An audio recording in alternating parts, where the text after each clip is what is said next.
Este tema de la información sobre muertes en exceso. El Sistema Nacional de Defunciones ha señalado que hay 70.000 muertes en exceso. Y usted ha dicho además que es probable que lleguemos hasta final de año a 100.000. ¿Qué significa Así es. exactamente esto? Bueno, la medición del exceso de muertes es un tipo de medición que incluye todo tipo de fallecimiento no habitual. Cuando uno mira enero, febrero, habitualmente habían en Perú 317 muertes al día y ahora estamos por lejos arriba de eso. Entonces se va midiendo todos los días, llegamos a un pico el 10 de agosto con más de 600 muertes en exceso y ahora estamos debajo de 400. Todavía tenemos más del 100%, pero llegamos a tener cerca del 200% de incremento. Entonces, esto es una buena señal. Esto está produciéndose yo he señalado, por el endurecimiento de la cuarentena. Se canceló la fase 4 de la reactivación económica. Operación Taita se ha comenzado a desplegar en todo el país y esos factores han contribuido a lo que estamos presenciando al presente. ¿Qué estamos presenciando exactamente? Explíquenos eso, por favor. El 10 de agosto, como les señalo, teníamos más de 600 muertes en exceso, ahora tenemos menos de 400. Okay. Las personas están muriendo menos, pero eso no significa que no vayan a morir más en el futuro. Cuando uno mira indicadores de permanencia en hogares, en el pico de la cuarentena, que fue la primera semana de abril, el 40% de las personas se quedaba sí o sí en sus domicilios, el 60% salía, ahora está saliendo el 80%, todavía hay un 20% de personas que no han salido de sus viviendas y ese 20% no sabemos cuántos se pueden infectar y cuántos pueden fallecer. Claro, pero ese 20% es que no han salido en toda la epidemia, o ese 20% puede ir variando. Puede ser que algunos se estén quedando aislados justamente por enfermedad y otros salgan y se esté moviendo los que conforman ese 20%. Ese 20% se obtiene por información de Google, de los celulares que, digamos, en enero, febrero sabíamos que vivían en tal domicilio y el número de celulares siguen sin moverse. Como usted señala, no sabemos si pues una persona que sale o no sale, pero en términos en términos mundiales, junto con Panamá, somos el país más inmovilizado. O sea, la gente dice, ya la cuarentena terminó, aquí la cuarentena no ha terminado. Todavía tenemos un 20% de gente que no retorna a su conducta habitual que tenía en enero. ¿Ese dato es Lima o es Perú? Perú. Es todo el Perú. Es una medición de Google que hace a nivel mundial, no solamente para Perú, lo hace a nivel mundial, y que Google identifica en qué lugar usted duerme y a eso lo califica a domicilio y publica semanalmente esta información y, como le repito, Perú y Panamá son los países más cuarentenados a nivel mundial. Y esto crea también la posibilidad de un riesgo, de un peligro, si es que este 20% sale en un momento en el que el contagio todavía puede permanecer justamente en el ambiente, en la calle. Sí, lo que nosotros tenemos al presente es que el COVID no tiene vacuna, no tiene medicina hoy, y la tasa de fallecimiento de un infectado es 1 en 200, en promedio, es el resultado que se maneja.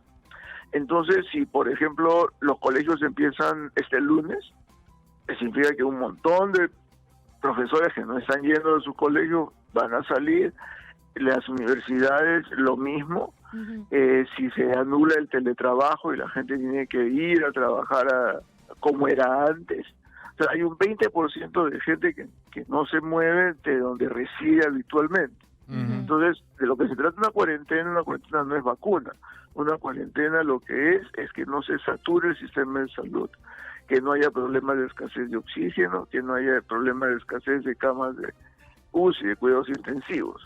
Entonces, la cuarentena lo que tiene que modular es una reducción paulatina del impedimento de salida, pero sin exagerar, como ya ocurrió. La primera fase del 4 de mayo, la segunda fase el 1 de junio, la tercera fase el 1 de julio, nos produjo un rebrote, rebalsó el sistema. El problema del oxígeno apareció después de la reactivación económica, no apareció antes. ¿Podría esto ocurrir el 1 de octubre cuando abrimos cielos al mundo? No lo sabemos. No lo sabemos. Pero podría, pero digamos, si tenemos en cuenta lo que ha ido ocurriendo antes, por ejemplo, cuando abrimos vuelos domésticos o cuando íbamos reactivando las fases económicas, es probable. La ministra ayer dijo, por ejemplo, una cosa que la verdad es que siendo importante no es lo último que se espera. Sí, que vengan con prueba molecular, es lo que ha dicho. No ha señalado que como Uruguay hay que tomar la prueba molecular en el Jorge Chávez, ¿no? Sí hay de todas maneras una posibilidad de que abrir cielo nos traiga un rebrote, si es que no tomamos las medidas correspondientes. Cuando usted va a relajar, cualquier relajamiento que haya va a implicar un mayor número de fallecimientos, pero el tema es de que usted va a morir sí o sí 1 en 200. Cuando yo era niño no había vacuna para sarampión y 1 de cada 500 niños se moría sí o sí. Entonces tenemos ahora un tipo de enfermedad como era el sarampión cuando yo era niño. Entonces suficientemente viejo, no había vacuna, uno se moría sí o sí 1 en 500. Ahora tenemos un problema semejante, es 1 en 200. Pero lo que se trata es que si alguien puede vivir, tenga oxígeno y tenga una cama UCI libre para sobrevivir. Y una pregunta que tengo, entonces, si el 20% es el que se está quedando en casa, ese 80% que está saliendo, ya casi todo estaría viviendo en esta nueva normalidad y ya estaría conviviendo con el virus, soportando el organismo, o sea, ya casi todos estarían infectados, contagiados. Mire, con el cálculo de 1 por 200, tenemos más o menos, diría yo, 12 millones de personas infectadas ahora en Perú. Estamos lejos de los 32 que seremos en Perú, estamos lejos, o sea, no hay todavía la dichosa inmunidad de rebaño y esto. Ahora, el tema es de que todavía hay bolsones que no han sido ocupados. Por ejemplo, en Lima se pudiera pensar de que ya una gran cantidad de gente está transitando, pero en el mundo rural, ahora que empieza la campaña de siembra y de preparación de los cultivos, va a haber concentración de personas. Entonces, el tema es que ahora lo que hemos visto, la epidemia es básicamente en el mundo urbano. Todas las malas noticias nos llegaban de la capital de región tal y la otra capital de región. Del mundo rural, en donde todavía hay menos infraestructura sanitaria, todavía no tenemos casos masivos de infecciones. Claro. No, entonces, lo otro es que el epicentro empezó simultáneamente en Lima, Piura y Quito. O sea, al comienzo ustedes recordarán, ahí arrancó todo. Sí, claro. Ahora, decir que el Perú es el único país de Latinoamérica que publica sus cifras de fallecidos con mayor detalle y frecuencia, ¿no es un piropo excesivo al gobierno, señor Matuc? No, yo creo que es un logro. O sea, yo personalmente, cuando la época estaba en el grupo respectivo y el ministro Zamora estaba en el cargo. Pero son cifras que se pueden confiar.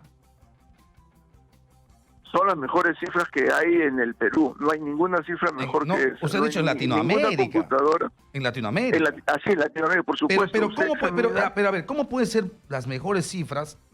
Usted acaba de dar una cifra, 12 millones, que por supuesto está como 5 veces más de lo que da la cifra oficial. Y ayer hablábamos con el director regional de salud de Loreto. Y él nos da un dato concretito. Han vuelto a hacer un segundo estudio de incidencia y de casos infectados en Iquitos. En Iquitos, no Loreto, en Iquitos. Y nos habla de 78% de población que ya tiene un anticuerpo, es decir, que ha tenido. Lo que significa en la población casi 400.000 de las 500.000, que es un poquito más de 500.000, que es Iquitos. Y sin embargo, el reporte oficial nos habla de 25.000 casos. Es decir, de 25.000 a 375.000 o 400.000, ¿cuánto hay? 16 veces más, 18 veces más. ¿Esas son las mejores cifras? No, yo creo que he hecho mejores cifras de fallecimientos. ¿De fallecimientos? Yo el primero de fallecimientos. Yo he escrito el 1 de abril, mire, pues estamos en septiembre, yo escribí el 1 de abril que las cifras de positivos estaban subestimadas. Mundialmente se encuentra que las cifras subestimadas están entre 10 y 20 veces. Yo hice un cálculo hace unos meses, cuando salió la cifra de Lima, la subestimación en Perú era 13-1. Por cada positivo oficial hay 12 positivos no oficiales. Pero yo lo señalé hace tiempo. Pero la cifra de fallecidos oficial está en menos de 30.000 cuando tenemos 70.000 muertes más. Pero ahí lo que le repito es, en el Perú se manejan dos cifras de dos conceptos de fallecidos. Uno es exceso de fallecimientos a la causa de epidemia y otro es fallecidos con prueba de COVID. Entonces, si una persona le da un infarto en su casa y ha mandado en la ambulancia y la ambulancia no llega porque está saturada, el señor se muere, no porque se podía morir sí o sí, sino porque no llegó la ambulancia, se llama muerte indirecta. Sí, lo importante es que tenemos un apendicitis. universo de datos de los que por supuesto se puede escrutar en algún momento. Lo de SINADEF es sin ninguna duda muy, muy importante.